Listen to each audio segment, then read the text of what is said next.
Hello, welcome to the 110th episode of Just Shoot It, a podcast about filmmaking, screenwriting, and directing. I'm Matt Enlow. And I'm Oren Kaplan, and today we have Bobby Miller on. He is a director that has a feature film that is out by the time you are hearing this podcast. It is called The Cleanse. It premiered at South by Southwest. It has Johnny Galecki and Angelica Houston and a bunch of other awesome cast members. And it is a kind of crazy supernatural fantasy about people that are trying to find themselves and get rid of all the negative stuff in their life. Yeah, if you like weird puppets and magical realism and comedy and drama kind of all mixed into one, this is your sweet spot. Bobby has a ton of really interesting insights. He's kind of like us in that he started in the internet. He was kind of around for the early boom of YouTube and figuring out how to make a living and finding an audience online, and kind of parlayed that into a hit Sundance short and then also a feature film. So if you want to follow that path,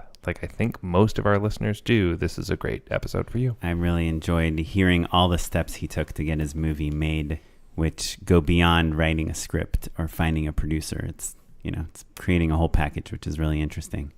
But before we talk to him, we want to say thanks to our new patrons. We started a Patreon last week, and we already have a few patrons. Yeah, thanks everyone. It's such an awesome thing to see. I know it feels like, it's a couple bucks, it's not a big deal, but like it really does mean a lot to us, and it really is going to help the show grow in really significant ways. So we just wanted to say thank you, single out a few people who have already become patrons of our Patreon. Yeah, we got Ryan Moulton, Jonathan Finn Holiday, Nathan Blackwell, Nathan Presley, who Nathan Presley, by the way, is the guy I told you about, Matt. He saw me at Starbucks. He just heard my voice. Oh man, and double shout out. Hey, do you have a podcast? I was like, yeah. He's like, I was just listening to it on the way here.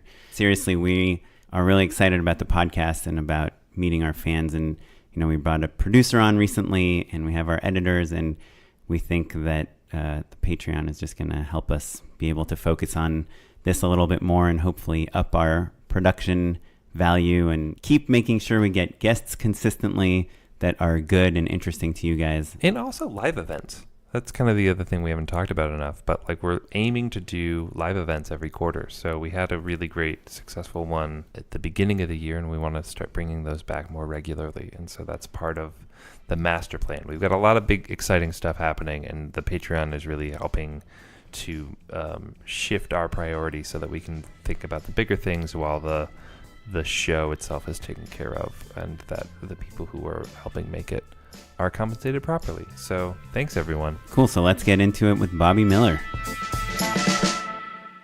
Hello, Bobby Miller. Welcome, buddy. Hi. Thanks.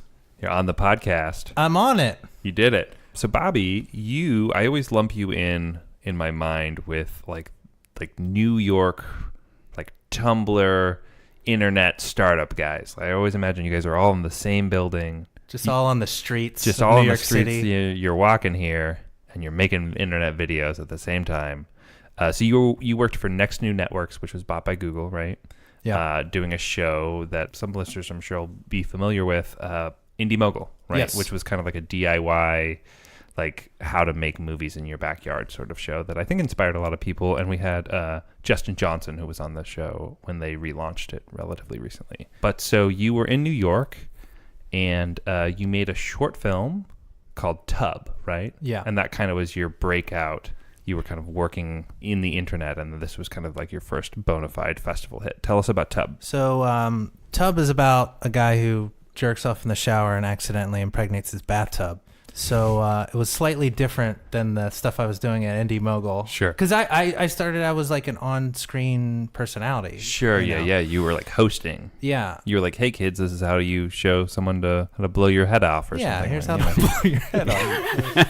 With a watermelon and some paint. Yeah. That is like the classic BTS shot, right? Yeah. We're going to shoot him with the gun, and then we're going to blow up a watermelon. Yeah. We're going to cut those two things together. Well, anyway, back to Yes. you. So you made Tub while you were at like, Indy Mogul. Yeah. And where did that premiere? And wait, when we say made, you wrote and directed it? Yes. Yeah. Okay. And that went to Sundance. Did you go to film school? I did. I went to Columbia grad school in New York. So you went to Columbia, and you made this weird movie that was in Sundance. But was it like a thesis film or was it just on your own? I did it for the love of the game, really. I didn't have to because I just need to to write features to graduate because I chose the screenwriting concentration. So yeah, I just did it because I wanted to. Were you in school when you made it though? I did, yeah. Oh, I gotcha. Cool, that's great. So were you doing the next new stuff while you were in school as well? Yeah.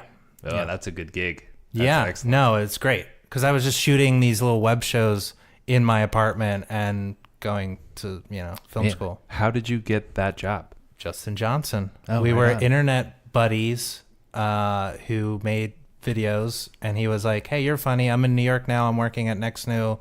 Why don't you come work over here?" Wow. It was that simple. That was almost pre YouTube. Yeah, yeah. The internet was a fun time back then. It was like, Yeah. You could you connect kind of with knew people. everyone that was Right. making It's videos like, for the internet. there's 7 people making funny videos. Yeah. Right. Cool. So what happened after Tub? You got into Sundance. That pretty much means you've made it, right? That means you made it. You get a 3-picture Sure. deal. You're rich. Yeah, that's wonderful. Rich. The gates of Hollywood just opened to you. The reality is, I moved out here To LA. moved to Los Angeles. Thought I could do that next new network job. It didn't pan out, and I lost my job. I was unemployed for the first 6 months out here. Didn't have a car, and went on general meetings. Just like you were looking for the subway for 2 Yeah. months. I was like, "Where's the? I know there's a subway here, right?" And just went on a bunch of general meetings where they were like, "We really like Tub, and this new script is really weird. It's not for us." So that And was this a was year and a Cleanse. half. This Yeah. was Cleanse that you were shopping. Yeah. Oh, cool. So yeah, it was a lot of that. How did you get those meetings? Actually, a manager assistant saw Tub at Sundance, and then after months of emails back and forth, she was like, "Hey, I'm a manager now," and I was like, "Cool. I happen to Yeah. need one." Yeah. And that's how that It's happened. pretty amazing how much that happened. It's so obvious that it would happen, but it's Right. kind of surprising sometimes when it does happen because you're like, well, the manager won't return my calls, but the assistant will talk to me. Yeah. And then the assistant becomes a manager. Yeah, so sure. it's like, Well, and the assistants are the hungry people, right? Like a manager more or less has their roster already. So they're not looking for more people. They're just trying to get the people on their roster jobs already. So it's like, Right. who's the next person who... there's kind of 2 types of managers. There's the ones with assistants and the ones without assistants. The ones without assistants are pretty hungry too. Yeah. But yeah, if your manager has an assistant, then be nice to the assistant, obviously. So you were taking generals, right? Yes. And you would come You're in broke, basically, right? Mm-hmm. And you'd come in with the script. So I think my critical error was I didn't have a script as soon as I moved out to Los Angeles. It was like, "Hey, I have this idea for the Cleanse," and it was a couple months until the script was ready. Can you tell us, how would you pitch the idea? What's the idea? Yeah, I mean, I think I was just telling people it's about a group of people who go on this retreat to cleanse themselves, and the drink that they drink to do that, to get rid of these toxins, makes them sick, and they vomit up creatures that represent all the negative aspects of themselves. And that was my elevator pitch. Yeah. And people, of course, they want to read that. They don't Right. necessarily want to make that. Right. And do they ask you, I'm assuming the first question is is that really happening or are they imagining it? Is it a spiritual? Yeah. Some people ask that. I mean, What my first question was Yeah. is this a ayahuasca thing? Do you know what I mean? yeah. Is it a drug trip thing? Well, it's weird, Which is an because annoying question. I I'm didn't sure. even know about that until we were literally in pre-production. Yeah. I'm so dumb and naive with drugs. I was like, what's an What are you talking ayahuasca about? thing? Yeah. So I didn't even know about it until While we're young, what hadn't come out yet, basically. That's yes. Yeah. Oh, yeah. Yeah. Togetherness also had a pretty good ayahuasca. Oh, really? Yeah. episode. I think Mad Men too, right? Is that right? Oh, man. Yeah. It's going around. Yeah. It's the cool thing to put in your movies. Well, so let me ask you a question because this is something I'm dealing with now.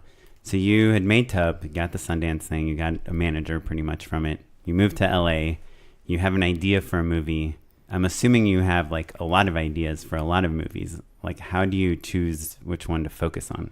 Or See, I didn't have that problem because it was just like it's this movie, and you felt I like had you the had to opposite make problem. Yeah, in fact, I remember my manager, the same manager, after a year and a half of general meetings, she was just like, "It's dead. Just don't, move on." That's really interesting. Yeah. And so I wrote other things, but I was like, this is garbage. This isn't what I want to do. And it was so sad. I would go back to the cleanse script on a PDF and be like, oh, I really like that scene. Sure. Wait, it's like late one night and you're like, let me just stalking pull its it up. Facebook page. So what drew you to it? Or like what made you keep coming back to that idea? I mean, for me, as absurd as what I just said was, like, in terms of the plot, the creature stuff, for me, what kept bringing me back was the fact that people who do go on these cleanses take it very seriously and take it as if, like, if I can just get through these 10 days, I can get my life together. I can restart my life. And I thought that was really powerful. And I read like diary entries from people who've gone through it. And I was like, yeah, there's a lot of fun to be had here, but there's also something that I think could be kind of personal. And that's what kept bringing me back. And I kept thinking about the ending, especially the same thing with Tub. It's the endings that always are like, I got to do this somehow. So you had this perfect ending. Well, I don't know if it's perfect, but it like haunted me. Like, I need to see that. So that's a really good way to get people to watch your movie, right? The ending haunted me. Yeah. Gotta stick with it. Yeah. Hey, that's not bad. Yeah. I got to use that more. I don't know. Endings to me are so hard. And so I guess if you do have kind of something that you're really excited about, it's probably easier to write. Yeah. I think it's also a real gift to know that which one is the one. I think, like, of course you have like other jobs and you have to entertain other ideas and things, but like if you have the luck and the conviction of being drawn back to a project over and over again, that's a real gift, right? Because like it's easy to get lost in other ideas or to abandon something because like people don't like it. To like have the faith in that idea is really special. Yeah. Pretty much every month I'm like, Matt, I'm really excited about this project I'm working on. And I like tell him all about it and I pitch it to everyone and I get so excited. And then like a week later, I just have a different idea that I'm like more excited about. And I think that's like the classic person that doesn't get anything done in Hollywood. Well, I don't know. I think there's also kind of a naive thing about it for me. Like it being the first feature, it was just like, I didn't think about how hard it was to get made or anything like that. I was just like, well, this has to be the first. Like now I have that problem now more where I'm like, what do people want? Yeah.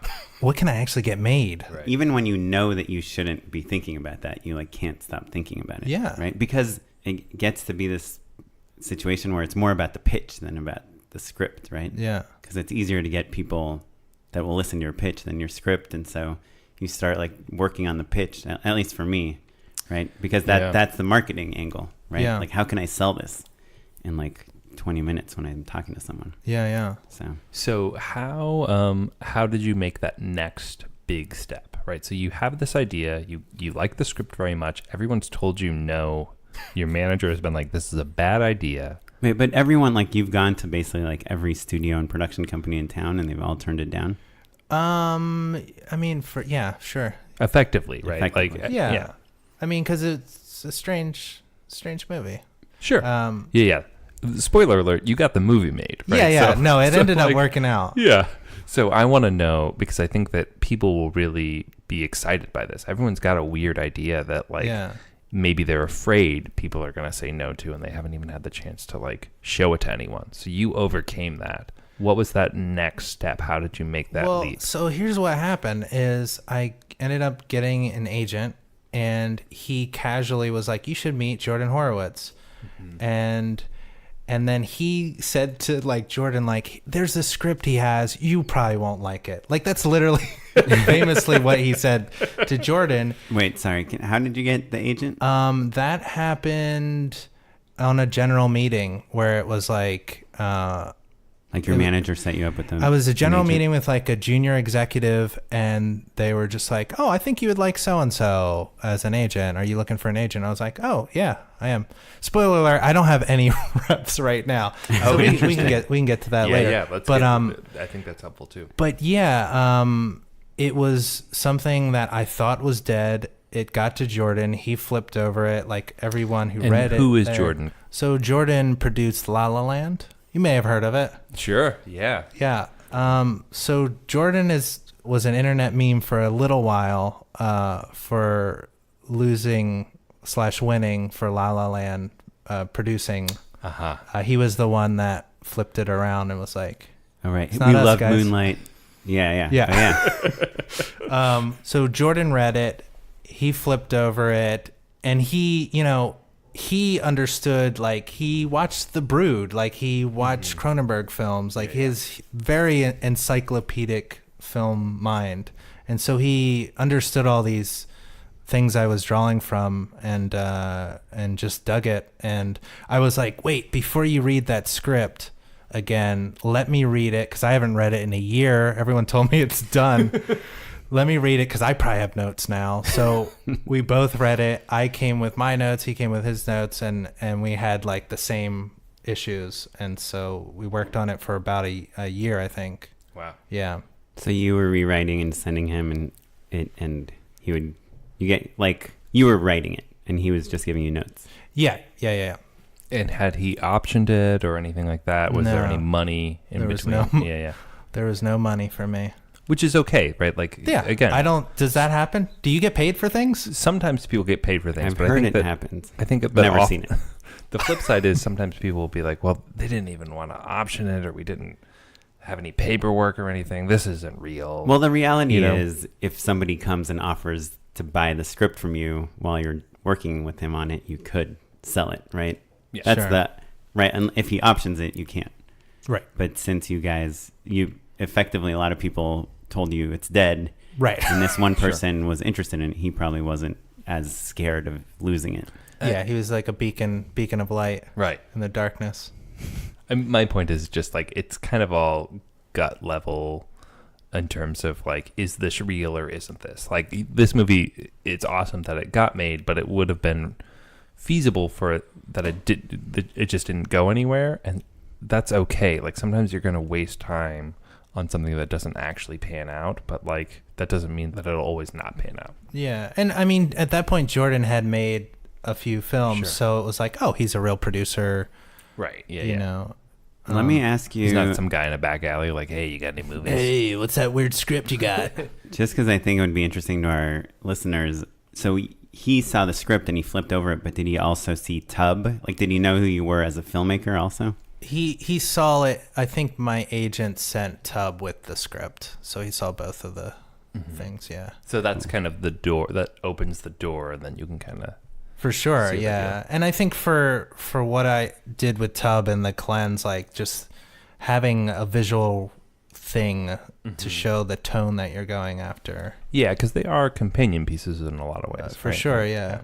Okay, so then once he came along, I imagine that's when things start to fall into place. Yeah, I mean, once we both were good with the script, it started getting out to actors, and then eventually, I have a crazy theory of how this movie actually got going. So we went to some actors at an agency that I wasn't at the time, and the Vine app?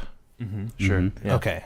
R.I.P. R.I.P. Fine. I hear they might be bringing it back, actually. Say what? Yeah. It was only dead for 7 seconds. Oh. 9 seconds? What's that? 6, I think. So anyways, I did a joke Kickstarter for Vine, which is 6-second videos, and I tried to raise money for $89 because I wanted an iPhone attachment to go on. I was like, I need to make Vine films. And I didn't think Kickstarter would approve this clearly joke Kickstarter. They did. IndieWire wrote an article about it. The guy asked me, what would you like to add anything? I was like, could you just say that I've been trying to make this feature just at the very end? So he does it. That weekend, someone at WME says, hey, what's the deal with this feature script? And I said, I don't know, but I'm repped at WME. Why don't you ask my guys? And then I swear to you that next week it was talked about in the company meeting, and all of a sudden I'm meeting all these actors. But it was that makes sense actually, and is totally bonkers. But that's how that shit works. That's insane. And it was a dumb video I made at 2 a.m. that my wife, then girlfriend, was just like, "What are you doing?" And I'm like, "It's funny, I think." You know, like that is so excellent. I'm pretty positive because we couldn't get any movement at my own agency for some reason. But so Jordan was already attached at this point. And you were trying to attach cast. Yeah. Wow. That's crazy. So anytime I get press, I should just have them add to the end. I was just like, yeah, could you just put like that? He's working on a movie. My agent definitely doesn't listen to this show, but he would hate me for saying this. But I think that the way to manipulate agencies in general is to make them jealous of each other. Like if they are worried that they're missing out, like, oh fuck, this Indy Wire article and they're talking about this movie and we rep this guy, what the fuck? Like, let's get this happening. Like, there's got to be a little bit of blood in the water, and then they get into it. But you can't. It's hard to manufacture it yourself. Sometimes you can, like you said, you can email this guy like 80,000 times and be like, hey, let's make this movie happen. But like, they've got to be nervous that someone else is going to scoop them. Mm-hmm. Right. And make them look bad, basically. Yeah, basically. Yeah. So get an agent, make them look bad. Get your movie made. There you go. So then that's how you started attaching people, basically. Yeah. I mean, once it got to actors, they were like, what the fuck is this? I need to meet the person who wrote this. Wait, so did you know how much money you were going to spend making it at that point? No, I mean, we had a loose idea in our mind of like what we wanted to make it for. Can you say what your budget was? I don't think I can. I don't think your specific budget is important, but what is, from my experience, is interesting is that to attach actors, there's a difference between saying, hey, we're making a $500,000 movie. Can you be in it for scale? Or we're making a $5 million movie. We're going to offer you $1 million. You know, like, can you talk to us? I mean, as far as I know, no one was getting $1 million on this, but it was union, and like, are you giving actors offers and then asking them to read the script? Or are you asking them to read I honestly don't even know. Is what you're asking, really, right? Yeah, I guess a little Pay bit. to I guess. play? Yeah.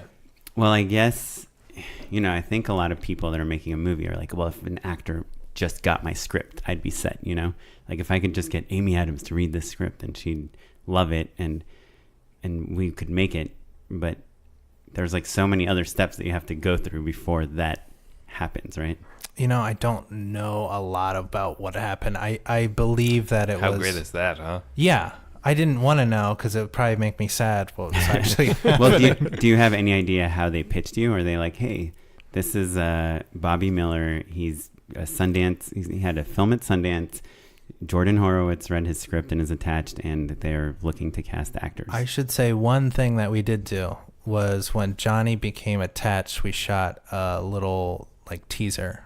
And Johnny Galecki is the lead. Johnny Galecki's the lead. From Roseanne. Yes. From Roseanne, yes. And Christmas Vacation. Yeah, that's true. I love yeah. Christmas Vacation. I love one of my favorite movies of all time. Really? Oh yeah, watch it probably seen it more than anything. So Johnny Galecki. So Johnny you Galecki. attached him first. Yes. And then you teamed up with him to make a presentation to attach the rest of the Yeah, cast? we basically shot a scene in the movie with Johnny and his creature, kind of the first big scene with them. And we shot it in a cabin, and that plus the script plus Tub. But really that teaser, I mean, we would go around to financiers and we'd open up the laptop and play it, and we'd see like grown adults like just get little smiles on their face when the creature came up, and we were like, oh, this is why you do that. This is why you make a little interesting. sample thing like that. That's really Wait, interesting. so I have so many questions about unpacking this.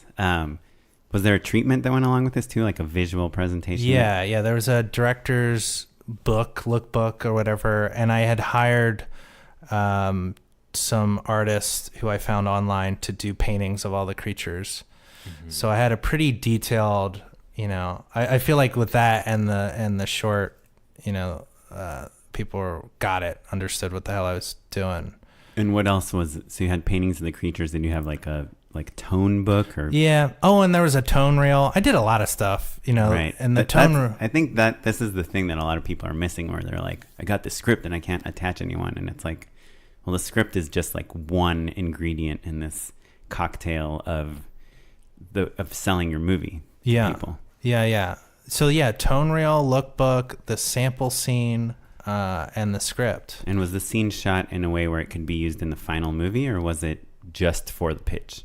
I think it was just for the pitch, because it was also the first time we were messing around with the creature. The creature design changed slightly. And who paid for that scene to be shot? I think I could say this. I mean, Johnny put up money to shoot the scene. Wow. Yeah. I Good mean, on Johnny. he was a producer on the movie, you know. Oh. Was that when you meet with him to cast him, is it with the understanding that maybe he'll be interested in producing as well? It was something that he came to us with initially. Wow. He was just super. I mean, that we is had very cool. We had like a very surreal, almost first date experience where we went on a walk for like 2 hours and talked about the movie. So it was very strong, like bond when we met. You were his Darlene. Yeah. Wait, so Yeah. how did you? Sorry, I'm like really getting into the minutiae here, but how Sure. did you have a meeting with Johnny and you're like, hey, do you want to just like walk around the block? You want to get out of here? Walk. I think he said it, honestly. I was following his lead. Yeah, sure. Because I mean, like, look, Big Bang Theory is kind of the biggest show on TV. Yeah. Yeah. Not kind of. No, I think it is. in a very literal Yeah. sense. It is. Yeah. So like, Were you you kind of nervous at just- all? I mean, it was so exciting, because like I said, it's a movie that everyone told you was dead. Yeah. And then all of a sudden you're meeting all these actors. So, I mean, I was a little nervous, but it was just a really, really exciting time. did you tell him that you saw Christmas Vacation a ton of times?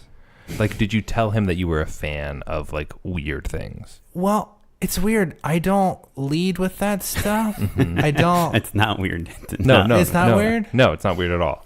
Yeah, because you don't want to come on too strong. You don't want to be like, Right. oh my God, I love you in this weird thing. Right. But also, that's maybe the reason that you were drawn to him, right? Yeah. And I think for him, it's like, yeah, he's on the biggest show.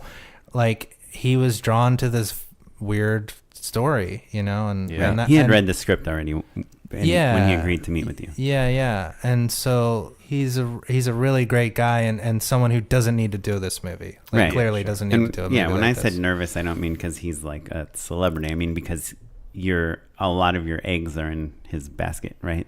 Like you need him to like you in order for this movie to happen. Well, I mean, not Or to maybe sound not. like a jerk, but like I met a lot of actors. Like it was like I said, it was like pretty surreal. Is there like an area in LA where you can just see directors and actors walking around the block? Yeah. No. Los Feliz. Well, actually, Where did you go? I- I'm curious. Yeah. where did I go? Yeah, like what part of town? I was told that I needed to find a place in like West Hollywood to Okay. meet actors. Oh, really? Because So sometimes I would suggest like Los Feliz, and they'd be like, "Well, that's not going to work for so and so." And I'm Tom like, Cruise. So Yeah. what's your spot? Like, hey, meet me at. It was like Los Feliz Cafe. I met a few people. Oh, really? Or Cafe Los Feliz? Yeah, I Cafe get them Los mixed Feliz. up. That's Yeah. in West Hollywood? No, that's the one that I would always try to get Oh, people oh. to go to. And then That place is great. So did you feel like if Johnny wasn't into your movie, you felt like there were other people who could get your movie made Yeah. that wanted to do it, Yeah. basically? Man, how special is that? it was a good time. It was a good time to be alive. I mean, it Yeah. sounds like this script is pretty good, right? Like people read it and they get excited about it. I think so. I So. think so. I mean, and we were able to get just like, it just kind of went across the board, like the production designer who worked on all these big movies, like, what's it called? The La La Alien Land. movie. Name an alien thing. Alien. Guardians of the Galaxy. No. But like big studio movies. And so he was attracted to do something weird that he could just kind of Right. get weird on. Yeah, I bet a production designer would be super excited about your movie. Yeah. How many Yeah. creatures are in there? Well, there's several stages of creatures. Mm-hmm. So there was different puppets for each stages. I don't know. Let's say 6 or 7. And were they Something all like that. covered with slime and stuff like that? A lot of KY jelly up in this piece. Yeah. Any like strawberry jam or anything like that? No, nothing. They never surprised me with that. Well, cool, man. That's an incredible situation. So you get Johnny. You guys have this little love affair. You guys go for a long walk through West Hollywood. Angelica Houston is in this movie too. Like, there's but we know it's the same story as Johnny. Like now he's got the sizzle. He's got Is this that right? amazing package. He's got any actor he wants. Once you get Johnny, you're like, I mean- hey, let me ask an icon to be in the movie as well. Sure, yeah. Bobby's I was great like, to let's say, just, yeah. It's okay if it was We're easy like- for you once you got the ball. Yeah, rolling. no, that's great. I would say the only role that was hard was the Oliver Platt role because they wanted to take shots at like, no offense to Oliver Platt, but like big, because it's a role that you could kind of glide in for a couple days and glide like out. the Morgan Freeman or Right. type of. So they, the production company wanted to take all these giant shots at kind of big names like that. And so that was the only kind of hard part. But Well, so this is your first feature, right? yes, How much of a final say do you have about this cast? not the final say. But they obviously have they don't just want great performances and great characters, but they also want marketability. Yeah. But do they say like, here's the 3 people we want to go out to? Who do you like most? Or is it a little more? I mean, it was a mix. I would say for certain roles, it all came from the agency, right? So the agency would send like, here's what here's our folks. So when and where did you shoot? We shot in Vancouver and a couple years ago in the woods of Vancouver. And it's just coming out now. Yeah. So you shot before La La Land Oscar thing? Yeah. It's been a long journey, guys. Yeah. So as from, easy as it sounds, it still was a long journey. Yeah, we're doing the fast forward version. I'm of it, giving but, you like, the breezy The highlights. the breezy version, but it was rough stuff. So then tell us a moment where it was maybe at its roughest. Can you talk about Did it ever almost all fall apart? Yeah, I mean, I was told by Jordan after we wrapped, he was like, by the way, this movie almost fell completely apart like 3 days before we started shooting.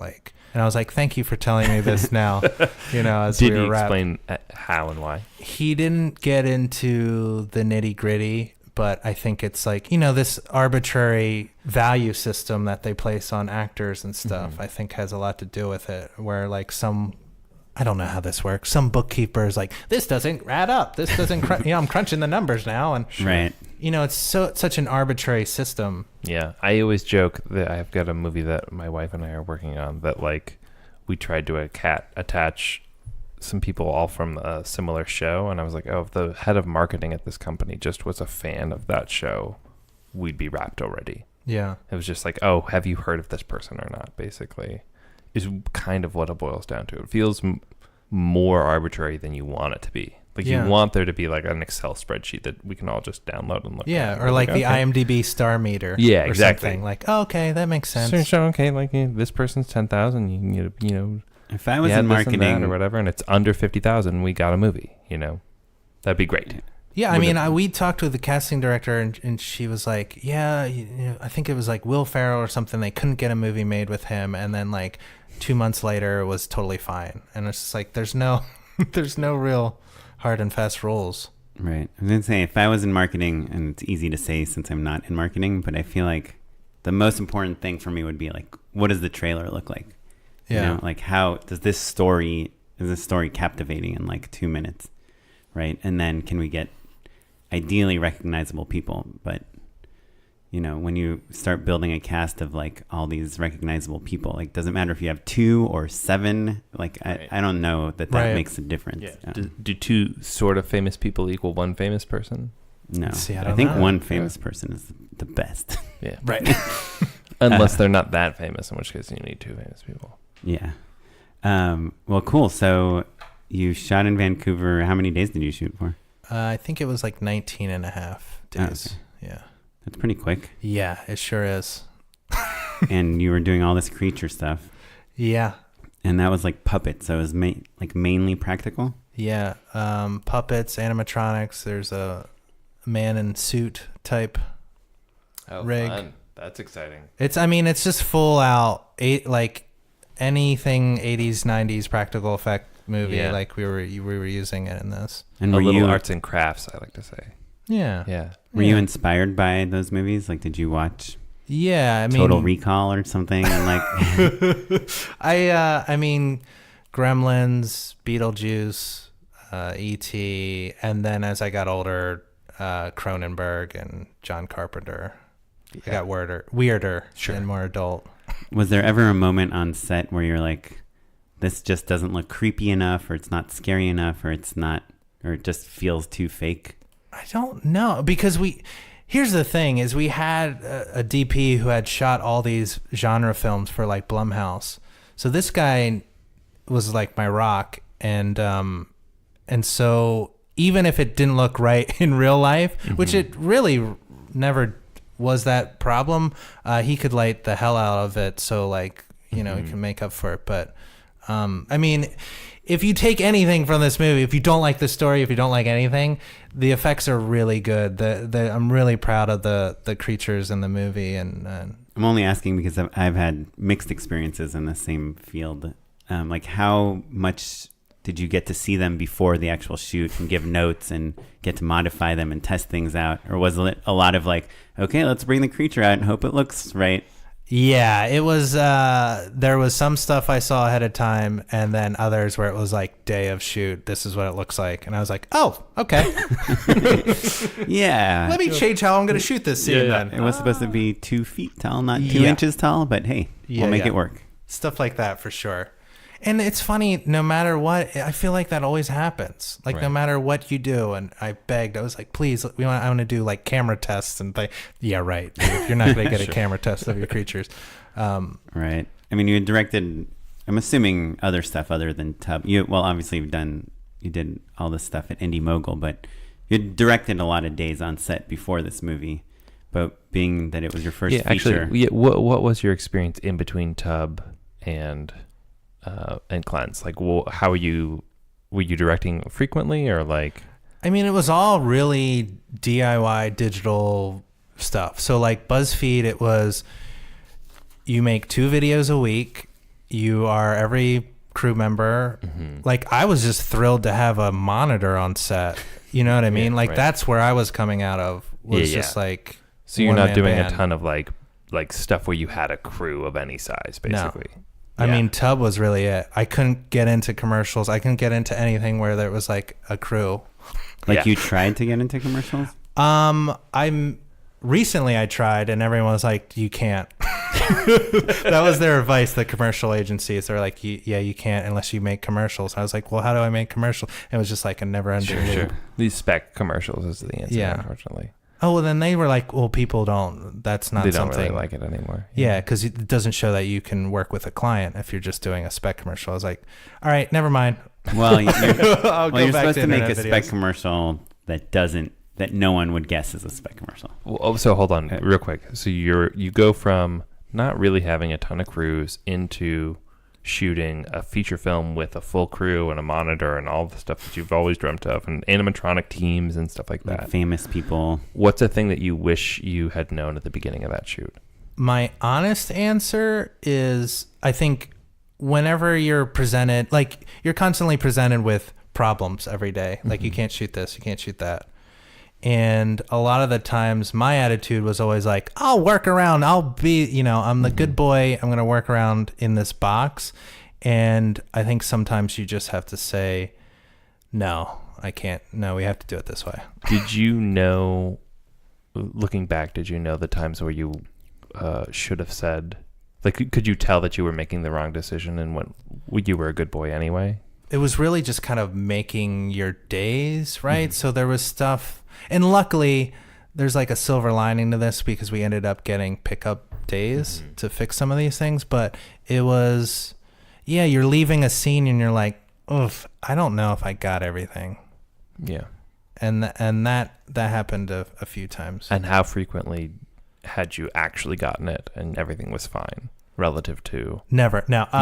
Sure. I mean, that would be an okay answer. No, I mean, for the most part, everything, we got the scenes, but it was just stuff where it's like, right. 19 and a half days half of the movie is practical effects with a company that had never worked with practical effects. Like my AD on the first day was like, why are these effects taking so long? And I'm like, dude, they take like 3 times as long as human beings. Yeah, because there's not a computer who's going to fix it later. Yeah. But as a person who's directed and edited and done so many videos, you're at this point, regardless of like what the budget is or anything, you're a person that has like a good idea of whether you have the pieces for the scene to work, or like, you can always play out the whole scene in a wide shot, but that might not be what you want.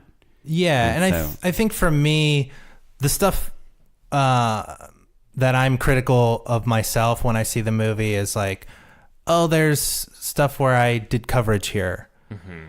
And everything else in the movie is like very measured moving shots and stuff like that. And so I see that as like, as a second time out, I would try to figure that out on my feet a little better.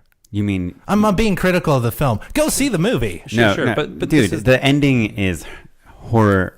It just haunts haunting. It's haunting. It's haunting. But these are the lessons people want to know. So you're saying you defaulted to standard coverage sometimes, and you wish you hadn't. Yeah. Basically. Because when you're up against it, it's like, I need to come out of here with a scene. I can't. Right. And by the way, you know that most people that watch the movie don't care if you played it in a wide shot. No or one in cares. overs. Literally, no one cares. Right. Literally, no one cares. Did you see Project Greenlight? We talk about this all the time, but do you remember the newest season? He did reshoots, and he really fought to reshoot this one shot because it was like a little overexposed. And they're like, was this the guy who chose film over? Yeah. Okay, yeah. They're like, your whole movie doesn't work. Do you not want to shoot a scene that fixes the Bobby story? and I are on the same team on this conversation. Yeah. I think. When it was like you could shoot on film or you could have days, I was like, you pick days. You always pick days. Right. You always pick days. But that's a guy that pushed back on his producers. Yeah, in the wrong direction.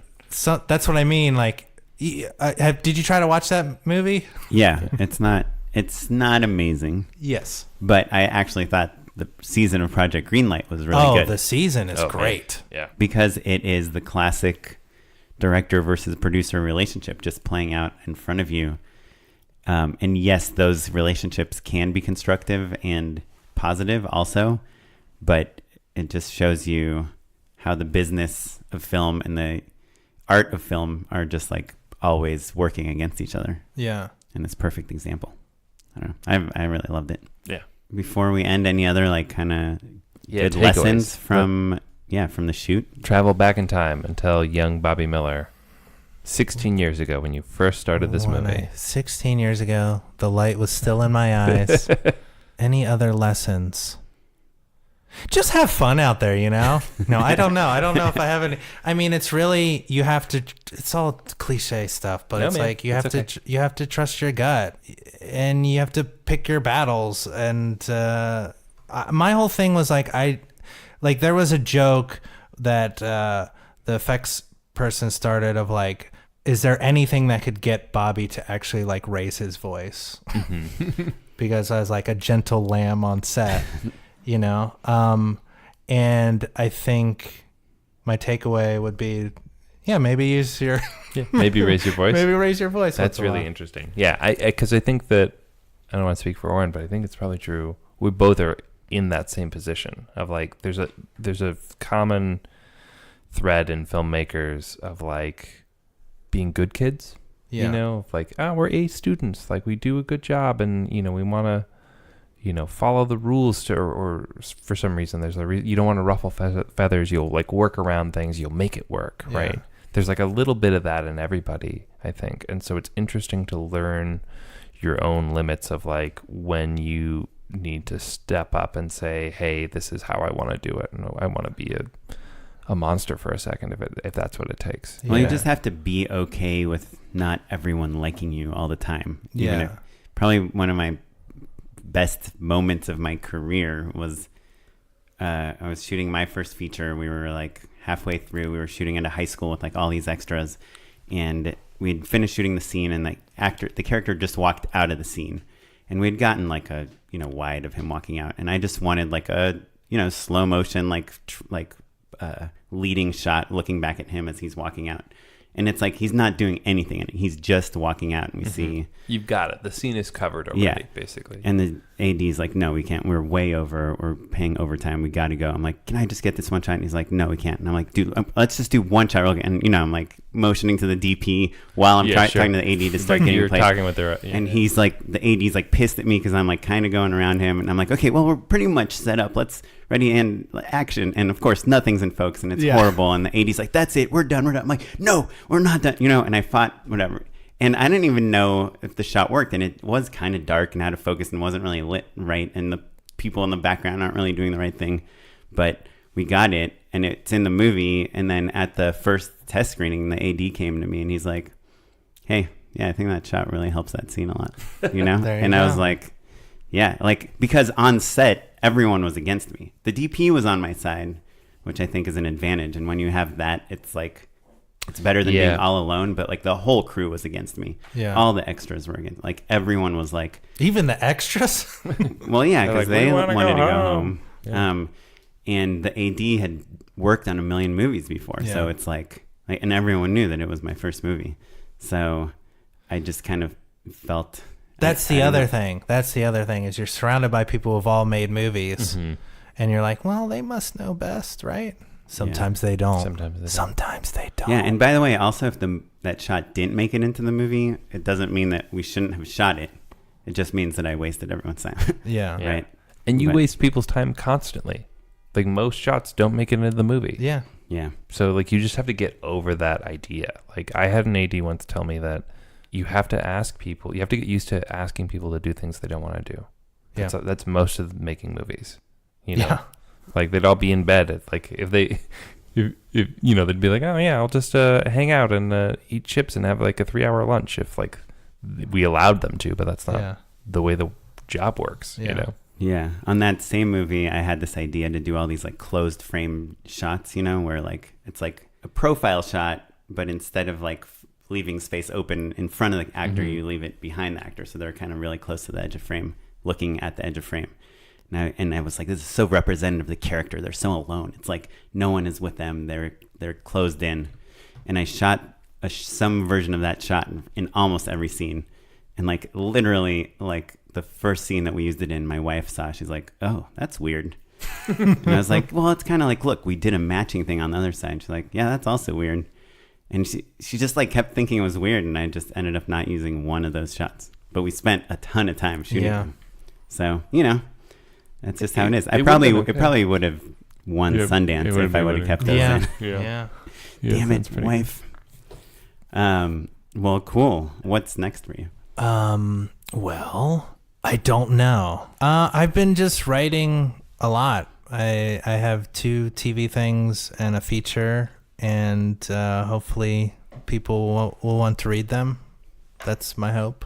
Yeah, that's exciting. And do you feel like the people you worked with, Johnny and Angelica and Jordan and your reps, I guess maybe not your reps. But do you think, are they now resources for you going forward for making more things? I don't know. Sure. That's my honest answer. And my rep ended up leaving. I switched agencies. I followed him over to an agency. He left, and now I don't have a rep. So I was like, that's cool. But you probably could get any rep, right? Since you're in this kind of great moment. Your movie's about to come out. You would think so. You would think that. Have you tried? Have I tried to contact rep? Well, I listened to your podcast. Oh, good. About reps. And I was like, oh, I wish I listened to that beforehand because I wouldn't have emailed any reps because no one will email you back. Sure. Well, the good news is like you can still go in cold, right? Like they didn't even read it in the first place. So it's like you can still get an intro from someone or something. Yeah. No one will be like, oh boy, Bobby again. Oh, this guy. Yeah. He won't ever stop. Trying to ghost this dude. Yeah. Well, how's the movie being released? There's a theatrical? Yeah, it's limited theaters in the U.S., like 10 theaters, and on the same day, May 4th, you can also get it on the usual iTunes, Amazon, on-demand, cable. So day and date, VOD, and theatrical. Yep. Cool. And it's called The Cleanse. It's called The Cleanse. Cool. So people can find it pretty much anywhere movies can be found. If you go to The Cleanse Film or letsgetpure.com. They both go to the same thing. And if you see the movie, you'll understand what letsgetpure.com's all about. There you go. Yeah. So you can check it out. Maybe you get to see it theatrically. If not, you can see it on iTunes or Amazon or all the places. Just see it. It doesn't matter anymore. Just see it any place you can. Yeah, if you want to especially if you want to see an example of a movie that really ends well. Yeah. It's got a haunting ending. I don't know. No, we'll find I think, and email us or tweet at us if you disagree about just let us know what you thought of the ending. Yeah, let us know. And also, the trailer will be on the justshootitpod.com, so you can check that out and you can decide whether or not you want to see the movie. I'm sure after seeing the trailer, you'll be like, oh shit, I got to check this out. You've learned so much from Bobby. I think everyone's going to go check it out. I hope. Let us know. So before we end, we usually end our show with a segment called Unpaid Endorsements. Unpaid endorsements. You got something, Matt? Yeah, I've got 3 actually. First off is, do you guys remember a few months back there, like the Ultimate Road Trip went viral? Do you guys remember this? There was like a handful of websites that would show you basically a Google Map route of like optimized to hit all 50 states, and then one that was just like all of the good good spots that would do like a 50 state. None of the shitty states. You kind of dip into, you have to put who you voted for president, and it recommends the good states. Exactly. But it basically like 2 optimized routes for road trips basically. And so I was thinking about going on a road trip and looked up those maps and realized that the person who does it, this guy Randall Olson, who's just like a quirky mathematician who does all sorts of like fun projects like that. So he did the awesome road trips, but he also wrote like an algorithm to figure out where Waldo is most of the time, stuff like that. So if you check out randallolson.com for weird, like math-based, quirky projects, it's a real delight, genuinely. I'm not selling it as hard as I should have. That's cool. So I recommend that. And then the show Barry on HBO, I'm really, really enjoying right now. That's like incredible. It's pretty good, especially if you hang out with actors. That's true. Yeah. We're both married to actors, so that's helpful. But it's really awesome, and I think you can still catch up before the finale. That's great. And then my last one is making salsas at home. I've gotten really into making salsas at home. It's the summer of salsa.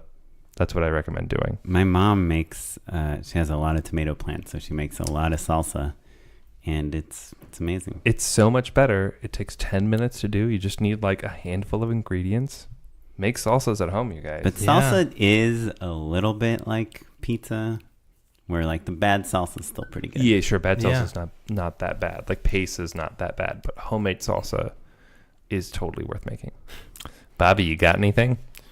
You tell me if this has already been talked about before. Sure. The Highland app. Are you familiar with Highland? Have we talked about Highland? Yeah, we did. But that's okay. It's still great. Tell us why you like it. Yeah. I don't know if we've ever endorsed it. We've mentioned it. Sam Reich. He endorsed it? New York guy. Yeah. It's these New York guys with their apps. Yeah. It's like more fit for New York writers. It's like, if you're kind of pretentious, you don't want to sell out with Final Draft. Well, the thing is you eventually work in it's really for first drafts, and it's like it gets your head out of thinking about formatting, screenplays. So I really like it for first drafts because you're kind of free in a weird way because the editor brain is getting taken out of it, and you're just like blah blah blah blah blah. Yeah, it's just brain vomit, and then it gets sort of into a screenplay format. Yeah. I should try. I have it. I bought it because it lets you reverse PDFs. So you can take a PDF of a script and turn it into a Final Draft file. And I've been using the Highland 2 beta. Oh. And it's dope. Well, and it has a little timer on it now. So like say you're like, I need to do 6 pages a day or whatever it is, it'll just kind of keep track. Yo, how did you get into that beta? I think anyone can. Oh, really? Yeah. But it's I just got an email that's like, we just got accepted to the App Store. It's going to be like out to the world soon. So oh man, I'm very excited. Highland 2 is definitely a step above Highland 1. Yeah. And will it cost money to upgrade? I don't know. I think he charges like $5 or $10 or something like that. I know, What a right? jerk. He already has a hit podcast. Now he wants money. Speaking of which, you guys should check out our Patreon page, patreon.com/justshootitpod. But seriously, my endorsement is I read this article. We'll post it. It's a really short article, but it's about A Quiet Place. Have you guys seen that movie? Yeah. It's pretty good, right? Yeah. You know, it's about these aliens that have supersonic hearing, and if you make any noise, they will come and kill you. And so it's about this family. They have a deaf daughter, so they're speaking in sign language. So they're kind of one of these few families that have survived because they know how to communicate silently. And the article is an interview with the writers talking about how they came up with it. They were like really inspired by like Buster Keaton and Charlie Chaplin and all these silent films, and they wanted to see if they can find a mechanism to make like a modern day silent film. And this was like their idea. And I think anyone watching it's like, it's so simple, it's so good, it's so well done, it made a ton of money. Like I wish I would have written that. But they talk about how they pitched it for like 7 years, and every producer was like, it's just such a gimmick. It's like so gimmicky. Like why?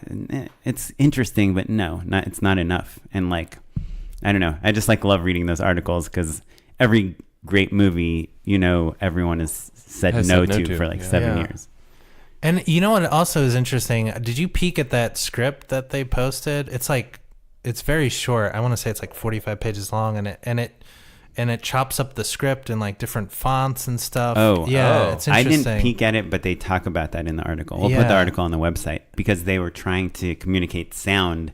Like if somebody steps on crackling leaves or something, it's like such a big deal in that world. It's like a little comic booky almost. So they'll make a whole page where it's like crunch, you know? Yeah. Just in the middle of the page, and then the next page. I didn't see it, but you did. Yeah. So anyway, we'll put. I think there might be a link to that. And they also made a short based on the movie before, like John Krasinski got involved and stuff. So I don't know. It's just nice to see that even these like kind of smash hits out of nowhere, like had these have a journey. Yeah. Well, just that when somebody tells you your idea is bad, like no, everyone's been told that, you know. Yes. Yeah. So it's good to hear that. So cool. Well, we have a question for our listeners again. We've been asking questions every week. This week we are asking, what is your favorite film-related book? I think probably one of our very first unpaid endorsements was Rebel Without a Crew, the Robert Rodriguez book, which kind of dates this podcast a little bit. I feel like we haven't talked about that book for a really long time. But that's true. There have been a lot of really great books that we've heard recently. The Disaster Artist. I'm gonna stick by Understanding Comics as my favorite. Oh my god, I read that one that Matt recommended and I barely made it through. Well, everyone, you can read that book and then tell Oren that he is woefully wrong. It's incredible. So good. Weigh in. Let us know what your favorite filmmaking book is. Let us know. Email us at justshootitpod@gmail.com or tweet at us at justshootitpod, and we will talk about our favorite answers. We do have an answer. Oren, a few episodes ago, you asked what other things people should be carrying in their car as filmmakers. And John Finger wrote in, he said, a 10-foot woven charging cable, which I like because they're a little bit more durable than your regular like plastic-coated ones. A 10-footer, he's constantly happy he has it. And he thinks that a 3-pack was $12. Yeah. I mean, I guess 10 feet, it seems like a little bit of an overkill, but if you're like a limo driver and like the person in the back seat's like, hey, can you plug me in? Hey, man. 10 feet's perfect. You can sit on the couch and still plug your phone in. That's pretty good. Yeah. It fits in his jacket pocket. So thanks, John. Thanks. And let us know on Facebook and everywhere else what's your favorite filmmaking book is. So we'd love to hear your feedback on this episode. If you have any questions, comments, please email us at justshootitpod@gmail.com. You can also check us out on Twitter. We're at justshootitpod, or Instagram. We're at justshootitpod. We're also on Facebook. And we'd love all the things. An iTunes review if you get a chance. It was really helpful for us and to help people find us. You can follow me at Smitey Pyleg. And me at Mr. Matt Enlow. And if we want to follow you, are you on Twitter or Instagram or anything? What's this? No, I'm on all those things. Bobby Miller, I got in early on Twitter. Nice. Just Google me. I'm all over the place. It's not hard to contact me. But is it... You're an open book. You have kind of a name that seems like it would be hard to Google. Is that not true? I pop up. You're I've been the working, Bobby Miller. I've been working it for a while.